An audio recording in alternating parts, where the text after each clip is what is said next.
జిల్లా కలెక్టర్ ఆదేశాల మేరకు మాచర్ల పట్టణంలో సుద్దగుంతల కాలనీ, బురుజు సెంటర్, లింగాపురం కాలనీ మరియు పలు వార్డులను వర్షాకాలం దృష్ట్యా అకస్మాత్తుగా తనిఖీ చేసి శానిటేషన్, సైడ్ కాలువల వద్ద పిచ్చి మొక్కలు తొలగించడం, డ్రింకింగ్ వాటర్, వీధి లైట్స్, సమస్యాత్మక ప్రదేశాలలో మున్సిపల్ కమిషనర్ వెంకటదాసు తగు సూచనలు జారీ చేశారు. ప్రజల దగ్గర నుండి కొన్ని ఫిర్యాదులు తీసుకుని వాటిని వెంటనే పరిష్కరిస్తామని హామీ ఇవ్వడం జరిగింది. ఈ కార్యక్రమం మున్సిపల్ కమిషనర్ డి వెంకటదాస్ మరియు సచివాలయం సిబ్బంది పాల్గొన్నారు.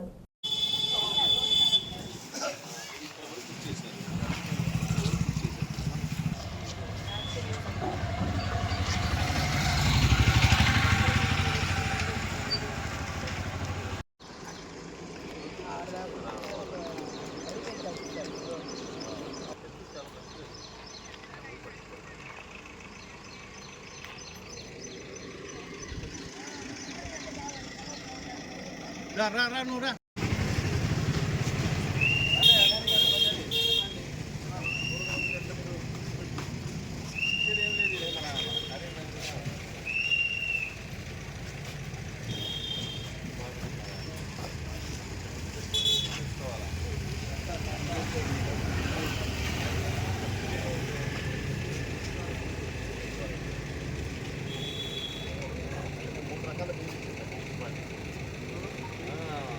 దాని పర్పసే వేరు.